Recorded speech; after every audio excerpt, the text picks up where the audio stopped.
Hello everyone. Myself Mr. S.M. Ghanwat working as Assistant Professor in Mechanical Department at Sharad Institute of Technology College of Engineering Yadrao, Ichalkaranji. We are discussing unit number 2 mechanical properties and their testing. Now in this session we are going to discuss part 6 of mechanical properties and their testing. In this part 6 we are going to discuss the bend test and we are going to discuss the property hardness and the testings available to check the hardness of material such as Brinell, Vickers, Knoop and Rockwell. We are going to start our discussion with the point bend test. The figure A is going to show you a 3-point loading scheme for measuring the stress strain behavior and flexural strength of brittle ceramics, including expressions for computing stress for a rectangular and circular cross section. Also, figure B is going to indicate you typical stress strain behavior to fracture for aluminum oxide and glass. Now, the stress strain behavior of brittle ceramics is not usually ascertained by a tensile test as for three reasons.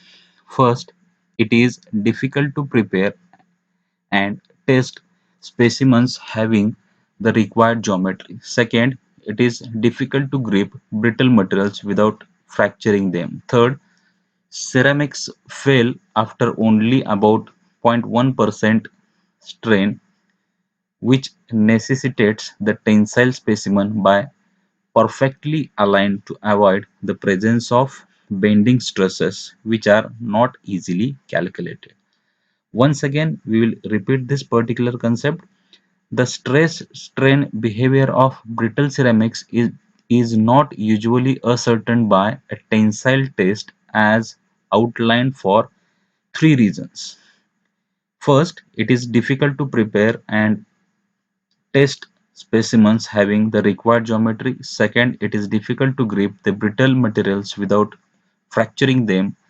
Third, ceramics fail after only about 0.1% strain, which necessitates that tensile specimens by perfectly aligned to avoid the presence of bending stresses, which are not easily calculated.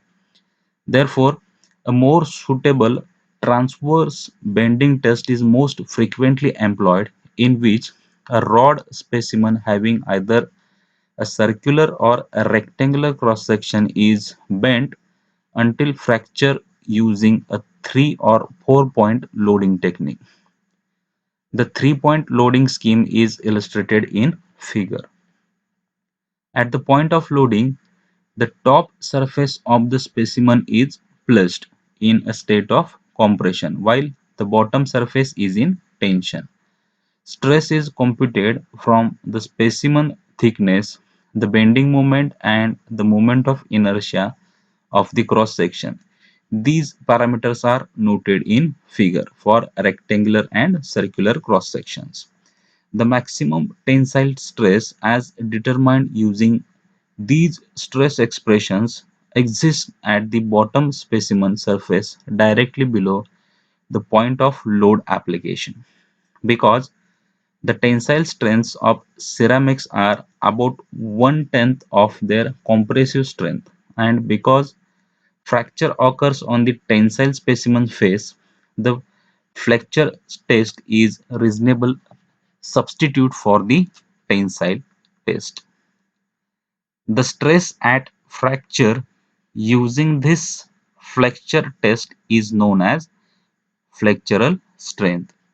Once again, we will repeat the flexural strength as the stress at fracture using this flexural test is known as flexural strength. Modulus of rupture, fracture strength or bend strength and important mechanical parameters for brittle ceramics.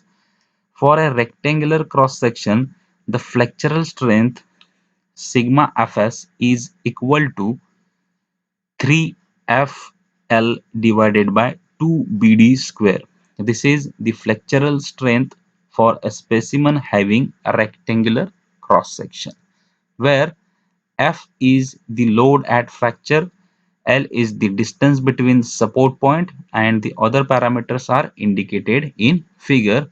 When the cross section is circular, then flexural strength for a specimen having circular cross section is given as sigma Fs is equal to F small f L into pi r square, where r is the specimen radius.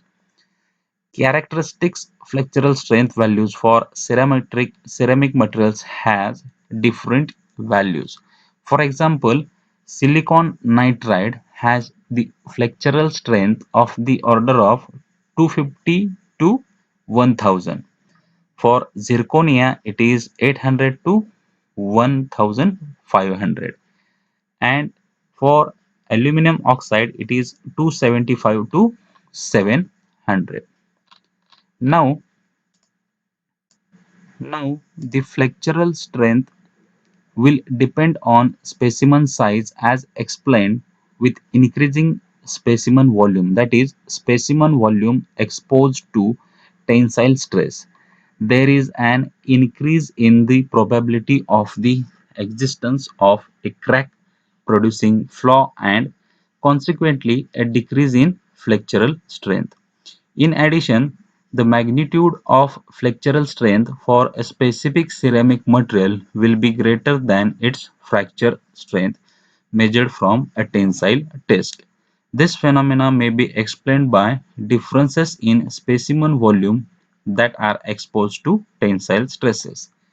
The entirety of the tensile specimen is under tensile stress, whereas only some volume fraction of a flexural specimen is subjected to tensile stresses. Those regions in the vicinity of the specimen surface opposite to the point of load application, which is shown in figure. Now we are going to discuss the elastic behavior. The elastic behavior The elastic stress-strain behavior for ceramic materials using these flexure test is similar to the tensile test result for metals.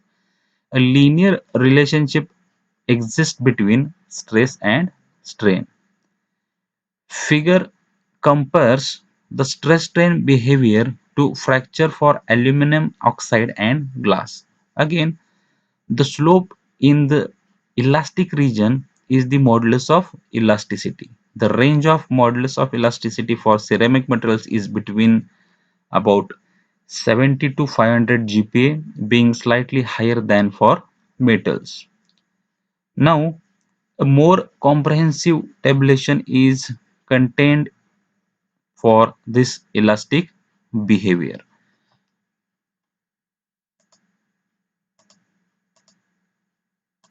Once again, we will just go through this particular bend test. The three-point loading scheme is as shown in figure. At the point of loading, the top surface of the specimen is placed in a state of compression, while the bottom surface is in tension. Stress is computed from the specimen thickness, the bending moment, and the moment of inertia of the cross section. These parameters are noted in figure. For rectangular and circular cross sections, the maximum tensile stress as determined using these stress expressions exists at the bottom specimen surface directly below the point of load of application.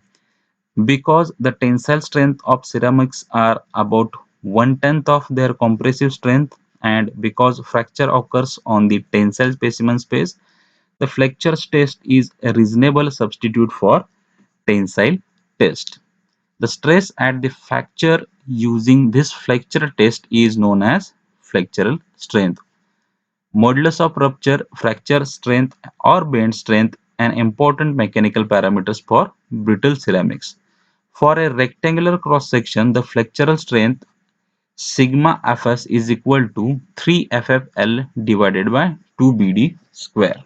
Now, in this equation, Ff is the load at fracture, L is the distance between support points, and the other parameters are indicated in figure. When the cross-section is circular, then flexural strength for a specimen having circular cross-section is given as sigma Fs is equal to Ffl divided by pi r square, where r is the specimen radius. This is all about the bend test. Furthermore, the flexural strength will depend on specimen size as explained. With increasing specimen volume, that is, specimen volume exposed to tensile stress, there is an increase in the probability of the existence of a crack producing flaw and consequently a decrease in flexural strength. In addition, the magnitude of flexural strength for a specific ceramic material will be greater than its fracture strength measured from a tensile test. This phenomena may be explained by differences in specimen volume that are exposed to tensile stresses. The entirety of the tensile specimen is under tensile stress, whereas only some volume or fraction of flexural specimen is subjected to tensile stresses. Those regions in the vicinity of the specimen surface opposite to the point of load of application. For this, you can refer figure. Now, elastic behavior. The elastic stress strain behavior for ceramic materials using these flexural tests is similar to the tensile test result for metals. A linear relationship exists between stress and strain as shown in figure. The figure compares the stress strain behavior to fracture for aluminum oxide and glass. Again, the slope in the elastic region is the modulus of elasticity. The range of modulus of elasticity for ceramic material is between about 70 and 500 GPa, being slightly higher than for metals. This is about the elastic behavior of the metals and aluminum oxide and glass. Now we are going to discuss the next point, that is hardness testing. Another mechanical property that may be important to consider is hardness, which is a measure of material's resistance to localized plastic deformation. Example, a small dent or a scratch.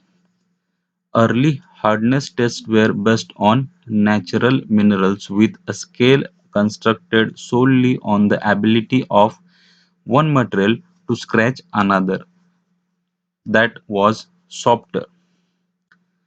A qualitative and somewhat arbitrary hardness indexing scheme was devised, termed the Mohs scale, which ranged from 1 on the soft end for talc to 10 for diamond. Quantitative hardness techniques have been developed over the years in which a small indenter is forced into the surface of material to be tested under controlled conditions of load and rate of application. The depth or size of the resulting indentation is measured, which in turn is related to hardness number. The softer the material, larger and deeper the indentation, and the lower the hardness index number. Measured hardness are only relative, and care should be exercised when comparing values determined by different techniques.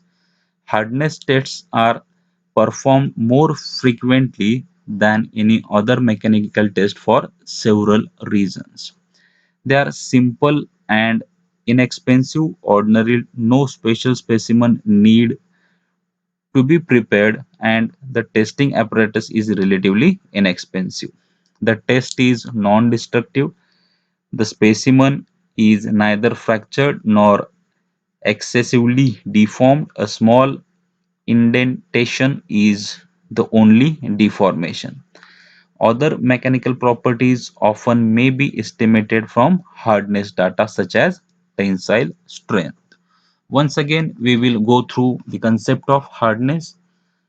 It is an important mechanical property that may be considered as hardness, which is a measure of material's resistance to localized plastic deformation, for example, a small dent or a scratch. Early hardness tests were based on natural minerals with a scale constructed solely on the ability of one material to scratch another. That was software. A qualitative and somewhat arbitrary hardness indexing scheme was devised, termed the Mohs scale, which ranged from 1 on the soft end for talc to 10 for diamond. Quantitative hardness techniques have been developed over the years in which a smaller indenter is forced into the surface of material to be tested under controlled conditions of load and rate of application. The depth or size of the resulting indentation is measured, which in turn is related to a hardness number. The softer the material, the larger and deeper the indentation, and the lower the hardness index number. Measured hardness are only relative rather than absolute, and care should be exercised when comparing values determined by different techniques. Hardness tests are performed more frequently than any other mechanical test for several reasons. These reasons are: they are simple and inexpensive. Ordinarily, no special specimen need to be prepared and the testing apparatus is relatively inexpensive. Second is, the test is non-destructive. The specimen is neither fractured nor excessively deformed. A small indentation is the only deformation. Other mechanical properties often may be estimated from the hardness data, such as tensile strength. The figure is going to show you the different hardness tests. One by one, we will discuss through this figure. Brinell hardness test, in which indenter is used as 10 mm sphere of steel or tungsten carbide. The shape of indentation is shown in figure. The applied load is P, and formula for hardness number is HB is equal to 2P divided by pi d into bracket d minus under root d square minus small d square. This is for Brinell test. Now, for Vickers microhardness, the indenter is diamond pyramid. The shape of indentation is as shown in figure. The load applied is P, and the formula to calculate the hardness number is HV is equal to 1.854 P into, the formula is HV is equal to 1.854 into P divided by D1 square.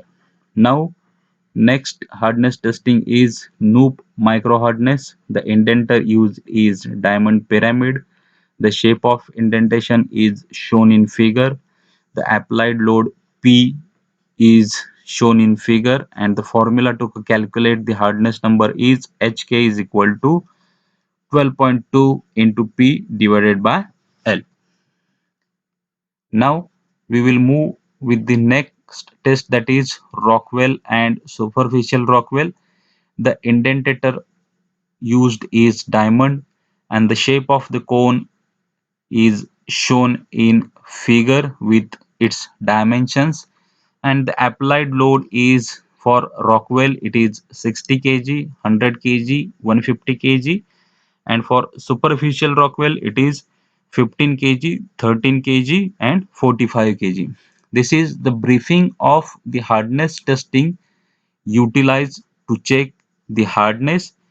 Now we are going to discuss these tests one by one in detail.